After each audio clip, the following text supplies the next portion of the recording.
Hey guys, Zelonius here. Welcome to another video on the channel.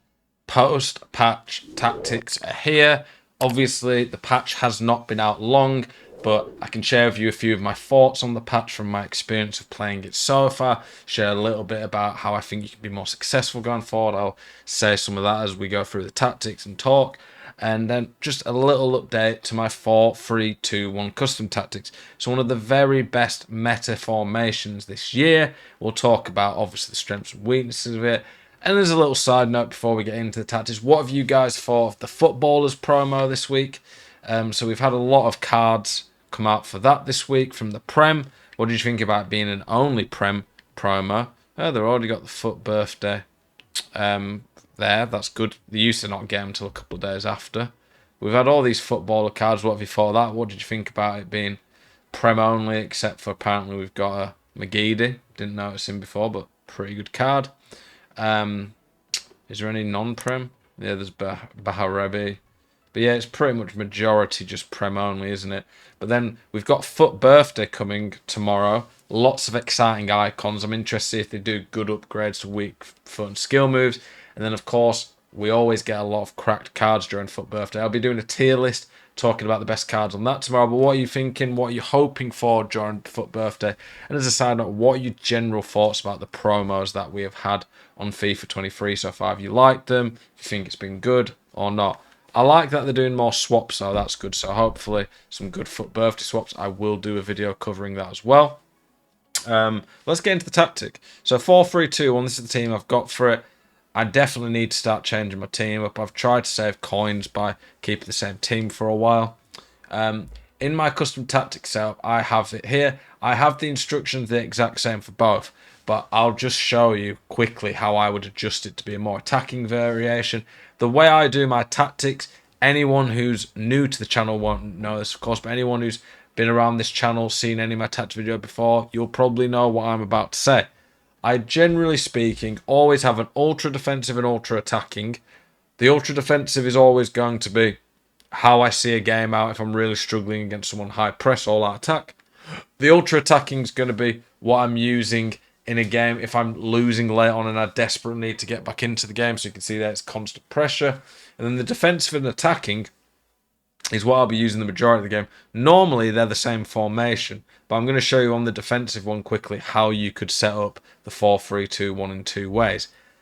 Generally speaking, though, the defensive is what I'd start a game on more default. It's not a defensive thing. I don't really think defensive ways of playing has been that good on FIFA for the last few years. If you invite too much pressure, it kind of kills you. You want more balanced formations. But for this, I would use that, and then the attacking one is normally just press after possession loss, a little bit more aggressive, a little bit more men committed forward, and simply put, when you do that, it tends to just be a little bit more aggressive, and I do that if I'm like a goal down but don't want to go all out attack yet. So, the 4-3-2-1. The reason that the 4-3-2-1 is so dominant this year is the pace on the game. Pace is OP. Pace is always going to be good on FIFA, but it's not just pace.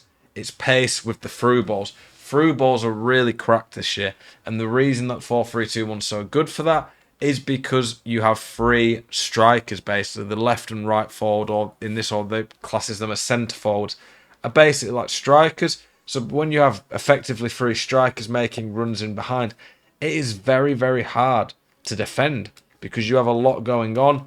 One of those guys is probably going to get free unless you defend it perfectly.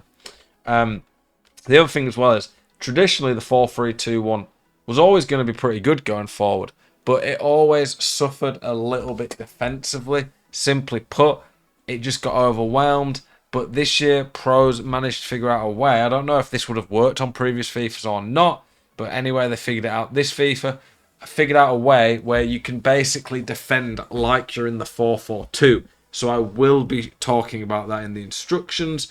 I think on this patch, this formation's just going to get even better.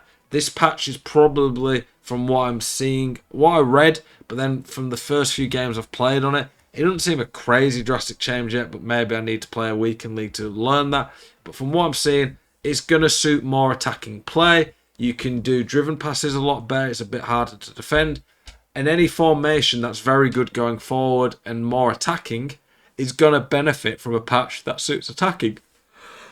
Oh, me, that was a big yawn.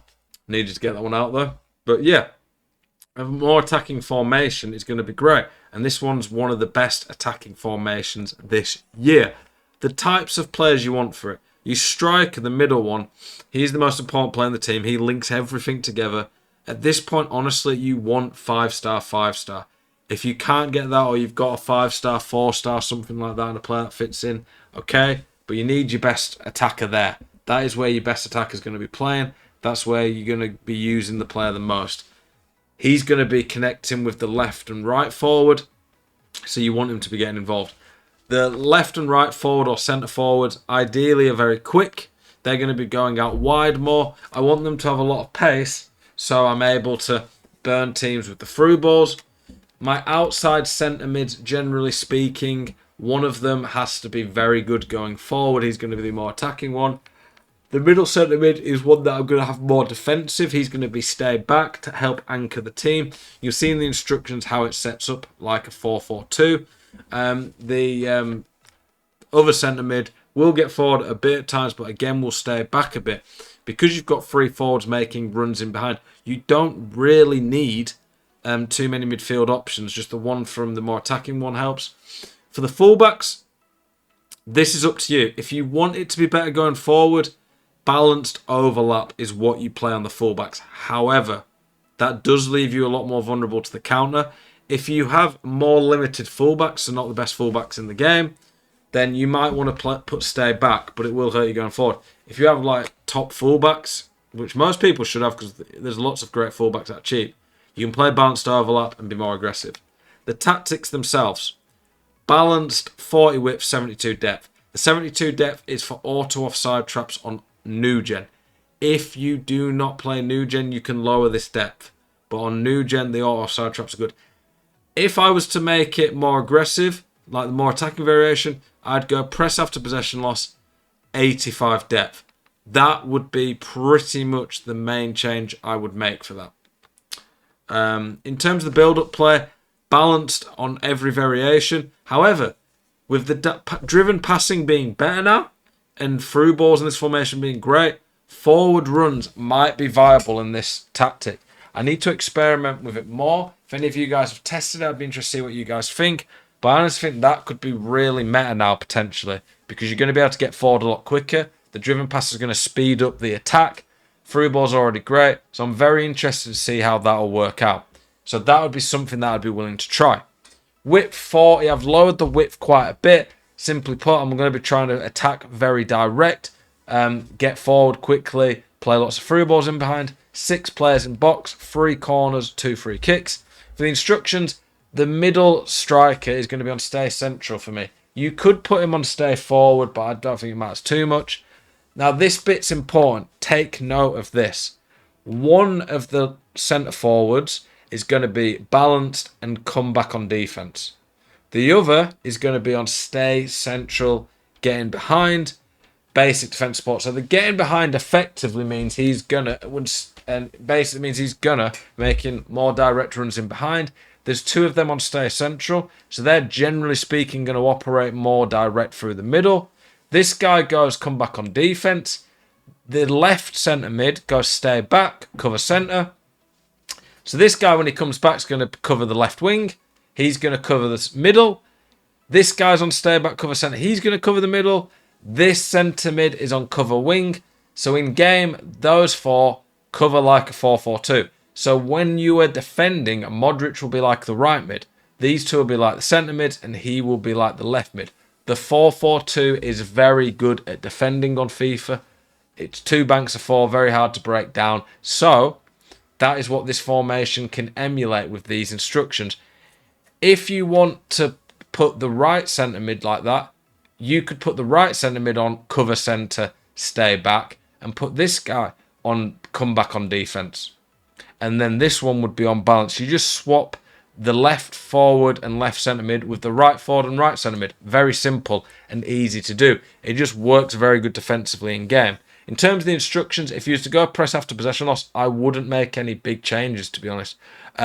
Stay back on the defenders, of course, or centre backs. And then for the full backs, This is up to you. If you want to be more aggressive and attacking, go balanced overlap. If you want to be more conservative, but it will hurt the attack, go stay back. That is the tactic. Honestly, on this patch, I think it's going to be even better. And it's going to be more dominant. It's just a good attacking formation. Appreciate you guys watching this video. As always, appreciate your support. Hope you are finding the new patch well. Let me know what you think of it in the comments. Catch you guys in the next one. Peace.